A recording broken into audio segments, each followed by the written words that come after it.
Recently, I made a video where I demonstrated for the very first time my use of the VitalGrill Survival Stove.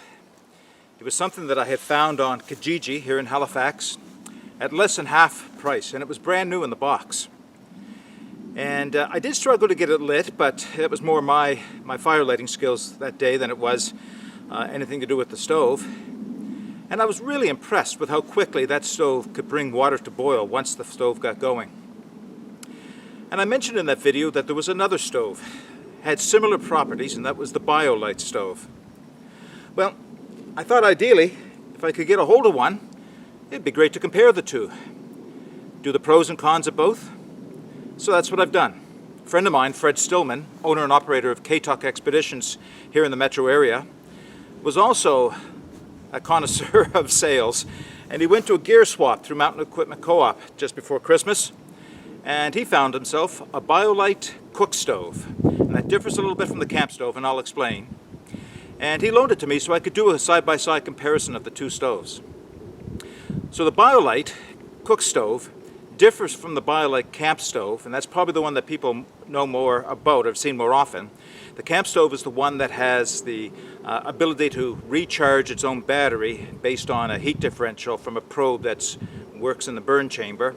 Not only can it recharge its own battery, but it can supply power via USB ports to recharge things like your cameras, possibly your flashlights, or anything else that, or your telephone obviously, anything else that requires recharging through USB. But the cook stove is a little bit different. It has a battery pack on it that has to be charged through USB, but then it does not recharge itself. Now, the factory specs say it'll run for about 40 hours on low speed, and it's a 4-speed fan as opposed to a 2-speed fan for the camp stove. It's also a little bit lighter. What's interesting about this, I thought this would be a better comparison with the VitalGrill than would the camp stove, for a couple of reasons. They're both the same weight. They're both 1 pound 6 ounces. They have similar volume, I guess, in your pack. They have similar area within the burn chamber, although it's a different shape entirely. And the cook stove has a 4-speed fan.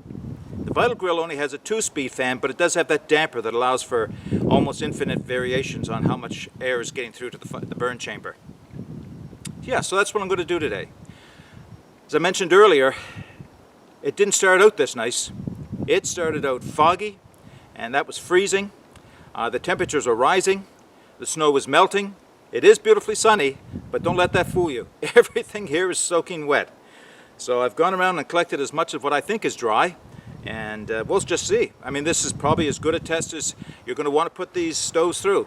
It's not in the pouring rain. It's not in minus 35 degrees Celsius, but is in a high humidity, damp environment in the winter. All right, so let's get them started, see what happens. So I have some birch bark.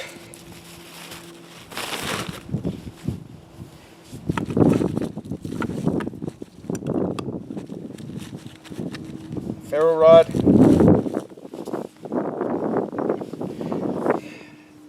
My Triple X Sitka.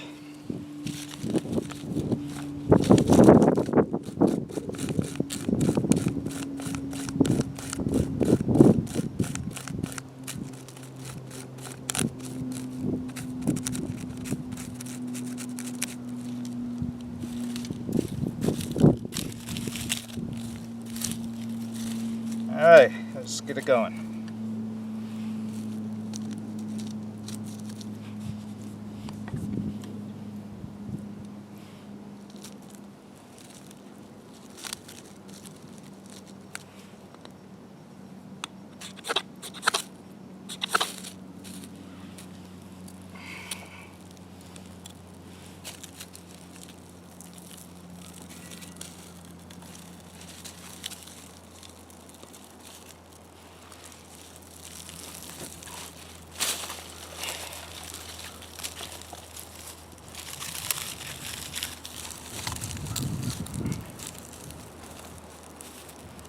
Turn the fans on.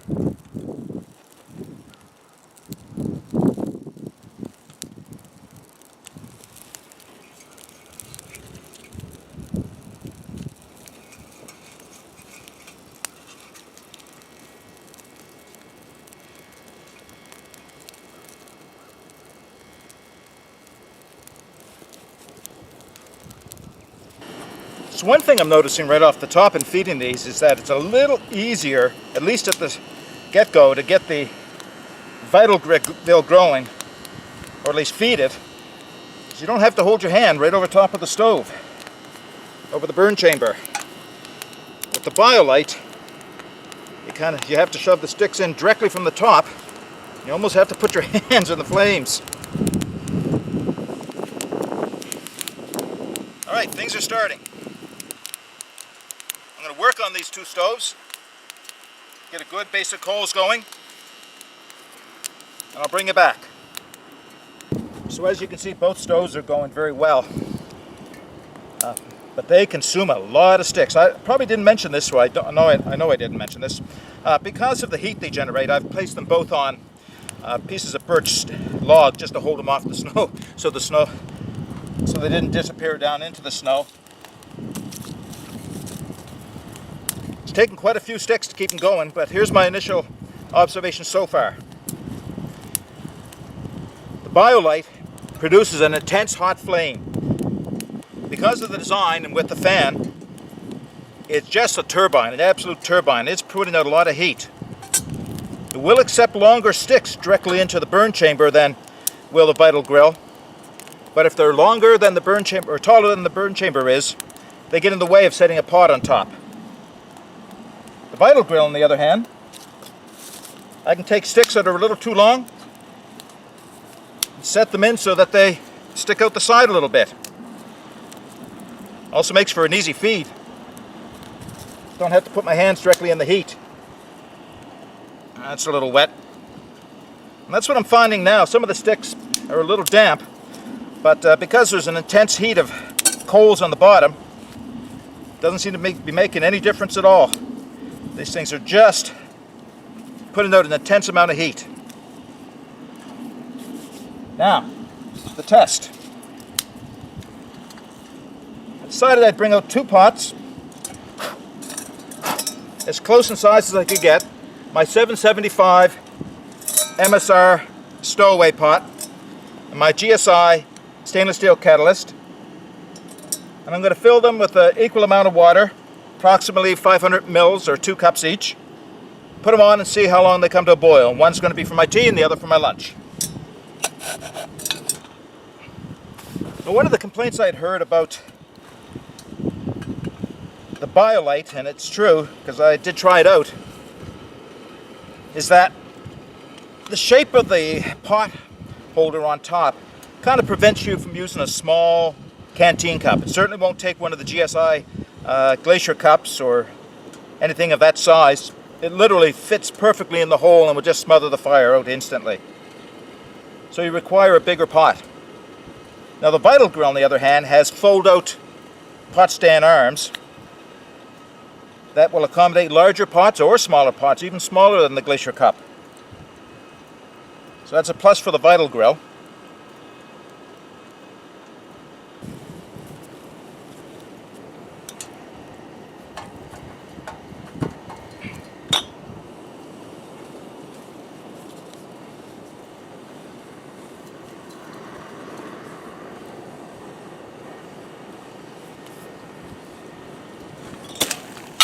My kettle's gone. Oh well. Well, there's something right there. Stability. And that was my own fault for not paying attention. But I lost my kettle of hot water. Mostly because, well, my own fault. Not watching it, but the pot stand's not quite as wide on the BioLite. Alright, I'm going to collect some snow, get my coffee water back on. My lunch water is hot, boiling actually. Oh, hard boil. Turn that down. And I'll bring it back after. So as I sit here, mid-afternoon, late February day, beautiful sun, not a cloud in the sky, enjoying a cup of coffee, just putting my thoughts together for a few closing comments on the two stoves, the VitalGrill Survival Stove and the BioLite CookStove. Both of them are extremely effective at what they do. They're both well designed, They will both boil water in an incredibly short period of time. They will both burn wood once the fire gets going, and it's not that hard once you catch get on the learning curve and understand how it is to get these things going. It'll feed just about any type of wood that you want to put in it. It does have to be short. You do have to have a lot of it. But it'll just keep chugging along, burning the wood very quickly, producing a lot of heat, both of them. I'd say heat-wise they're comparable. How quickly they can bring water to a boil, I think that's pretty comparable. So, where do they differ? Well, I found it was a little harder, despite what I had watched and heard and read, I found it a little harder to feed the BioLite than I did the VitalGrill. The BioLite does have a deeper burn chamber, but if your sticks are longer, it makes for difficulty putting your pot back on top of the pot stand. Whereas the VitalGrill, you can use slightly longer sticks and just put them in and let them sit out over the side a little bit until they burn, and then push them in a little further. You probably don't even have to lift the pot off of the VitalGrill to feed, because there's a little bit of clearance between the pot stand and the burn chamber. For me, I think it's the VitalGrill is still the better choice. Weight the same, size the same, performance pretty close to the same. You can learn to live with how the peculiarities of how to feed each one of them. Do you know what the big difference is? Price. Brand new, the VitalGrill Survival Stove sells in Canada for $79.50 at Lee Valley. Brand new, the BioLite Camp Stove sells for $125 at Mountain Equipment Co-op. Or excuse me, the CookStove. The Camp Stove sells for $165. Your choice. One takes AA batteries, one is a built-in rechargeable battery.